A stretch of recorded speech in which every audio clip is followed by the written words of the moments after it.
तपाम्यहं वर्षने ग्रहणाम्युत्सृजामि च अमृतं चैव मृत्युश्च सदच्चामर्जुन। मैं ही सूर्य रूप से तपता हूँ, मैं ही वर्षा को रोकता और बरसाता हूँ, मैं ही अमृत और मृत्यु हूँ, और सत असत भी मैं ही हूँ। त्रैविद्या मां सोमपाः पूतपापा यज्ञरिष्टवा स्वर्गतिं प्रार्थयन्ते ते पुण्यमासाद्य मश्नन्ति दिव्यान् दिवि देवभोगान्। तीनों वेदों के अनुष्ठान करने वाले और सोमरस पीने वाले पाप रहित पुरुष मुझको यज्ञों के द्वारा पूजकर स्वर्ग की प्राप्ति करते हैं। वे अपने पुण्यों के फलस्वरूप स्वर्गलोक को प्राप्त होते हैं, प्राप्त देवताओं के दिव्य भोगों को भोगते हैं। लेकिन यहाँ जो देवताओं के भोगों को भोगा जाता है उसके बाद फिर से वापस पृथ्वी पर ही आया जाता है। जो ही भोग समाप्त हो जाते हैं तो उस जीवात्मा का फिर से पृथ्वी की ओर गमन कर दिया जाता है। ते त्वं भुक्त्वा स्वर्गलोक विशालं क्षीणे पुण्ये मृत्युलोके विशन्ति एवं त्रयीधर्ममनुप्रपन्न गतागतं कामा लभन्ते। वे उस विशाल स्वर्गलोक को भोगकर पुण्य क्षीण होने पर मृत्युलोक को प्राप्त होते हैं। अर्थात जो भी आपको स्वर्गलोक की कामना या स्वर्गलोक की चाह बता रहा है या स्वर्गलोक में भेजने की बात कर रहा है या ये कह रहा है आपको कि स्वर्गलोक मिलेगा, ऐसा काम करो, तो बिल्कुल मत आश्वस्त होइए, क्योंकि वहाँ से फिर वापस आना होता है मृत्युलोक। क्योंकि आप पुण्य जब क्षीण हो जाएंगे तो आपको नीचे से नीची योनि में डाला जाएगा कि आप फिर से पुण्य कमाएं। इस प्रकार स्वर्ग के वे उस विशाल स्वर्गलोक को भोगकर पुण्य क्षीण होने पर मृत्युलोक को प्राप्त होते हैं। और इस प्रकार स्वर्ग के साधन रूप में कहे सकाम कर्म का आश्रय लेने वाले और भोगों की प्राप्ति वाले स्त्री पुरुष आवागमन को प्राप्त होते हैं। क्योंकि जिन पुण्यों के प्रताप से आपको स्वर्ग मिला, तो निश्चित ही आप विश्वास कीजिए जिस समय वह पुण्य क्षीण हो जाएगा, समाप्त हो जाएगा, तो फिर किस योनि में जाएंगे आप? प्रारंभ होगा फिर से नीचे से नीची योनि से प्रारंभ होगा। अन्यान्याश्चिन्तयन्तो मां ये जनाः पर्युपासते तेषां नित्याभियुक्तानां योगक्षेमं वहाम्यहम्। जो अनन्य प्रेमी भक्तजन मुझ परमेश्वर का निरंतर भजन चिंतन करते हुए निष्काम भाव से मुझको भजते हैं, उनको सभी फल मैं स्वयं प्रदान करता हूँ। क्योंकि जब आप निष्काम भाव से करेंगे ना भजन, तो जो आपके लिए कल्याणकारी है, जो आपके लिए आवश्यक है, तो वही फल प्रभु आपको प्रदान करेंगे। क्योंकि कामना करने वाला ये कभी नहीं चाहता और ना जानता है कि उसके लिए क्या सही है क्या गलत। वह तो बस इच्छा पूरी करना जानता है कि मुझे मेरी एक इच्छा पूरी हो जाए तो मैं स्वतंत्र हो जाऊँ, मैं सुखी हो जाऊँ। तो ये आवश्यक नहीं कि वह आपके लिए अच्छा ही हो।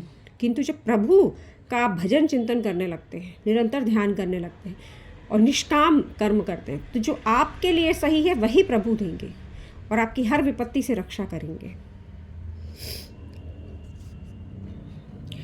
ये अप्यन्य देवता भक्ता यन्ते श्रद्धयान्विताः ते अपि मामेव कौन्तेय यन्त्य विधिपूर्वकम्।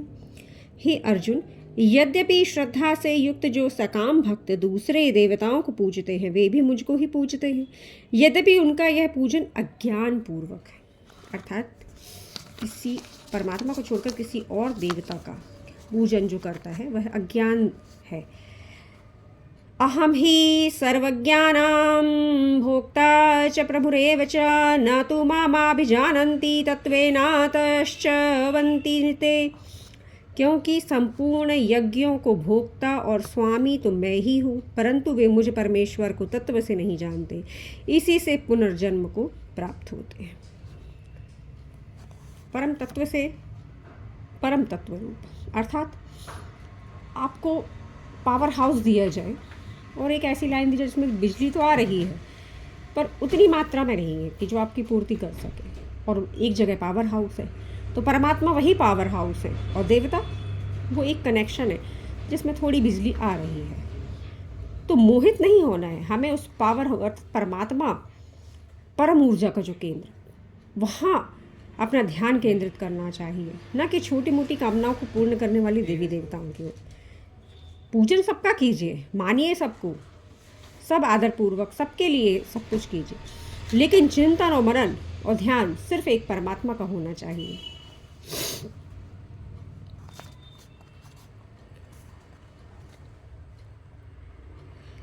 यान्ति देवव्रता देवान् पितरन्यान्ति पितृवताः भूतानि यान्ति भूतेज्या यान्ति मध्यान्जिनोऽपि माम्।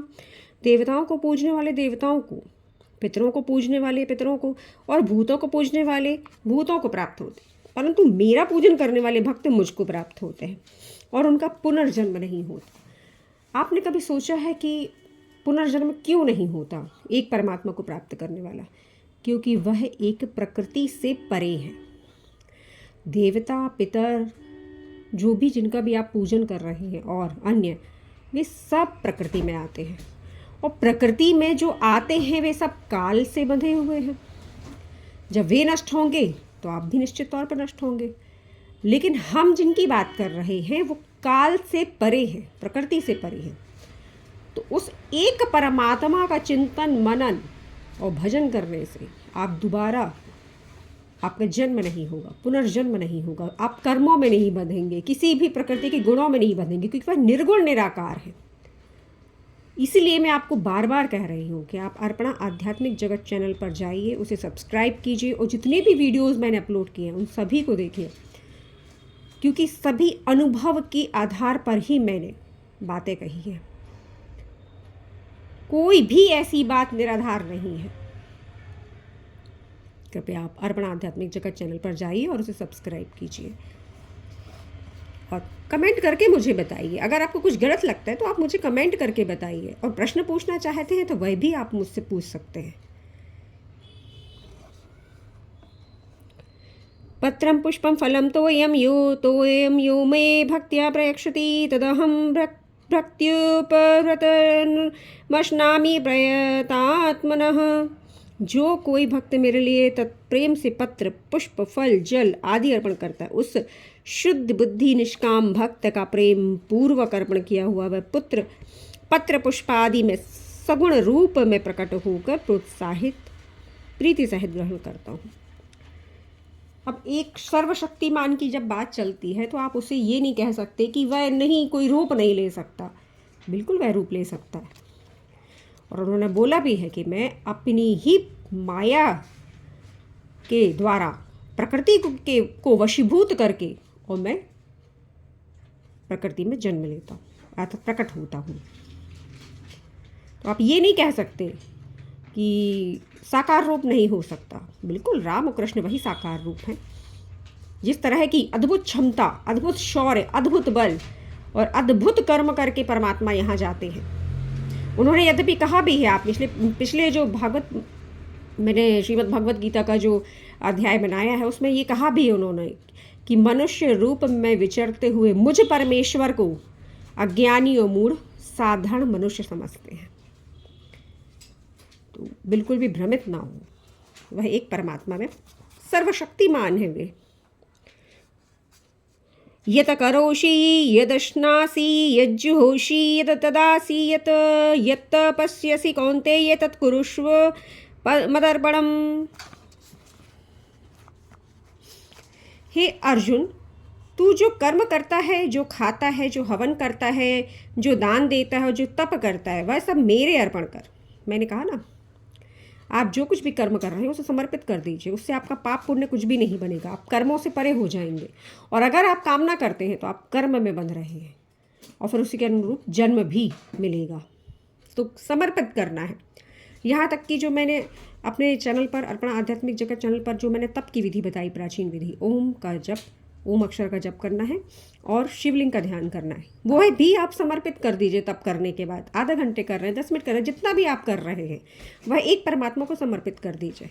आप उससे भी नहीं बंधेंगे, वरना अहंकार आने में देर नहीं लगती है। तो भक्ति पूर्वक अगर आप करेंगे तब तो आप पार लग जाएंगे, लेकिन अहंकार पूर्वक अगर करेंगे तो आप फंस जाएंगे। शुभाशुभ फलैरेवं मोक्ष्यसे कर्म बंधनैः संन्यास योग युक्तात्मा विमुक्तो मामुपश्यसि। इस प्रकार तू शुभाशुभ फल रूप कर्म बंधन से मुक्त हो जाएगा, अर्थात पाप पुण्य का जो लेखा जोखा है उससे परे जाना है। उनसे मुक्त होकर मुझको ही प्राप्त होगा। आप भी काल से परे हो जाएंगे तो उस काल रूप जो काल से परे परमात्मा है उन्हें प्राप्त हो जाएंगे, क्योंकि आप में और उनमें फिर भेद नहीं होगा।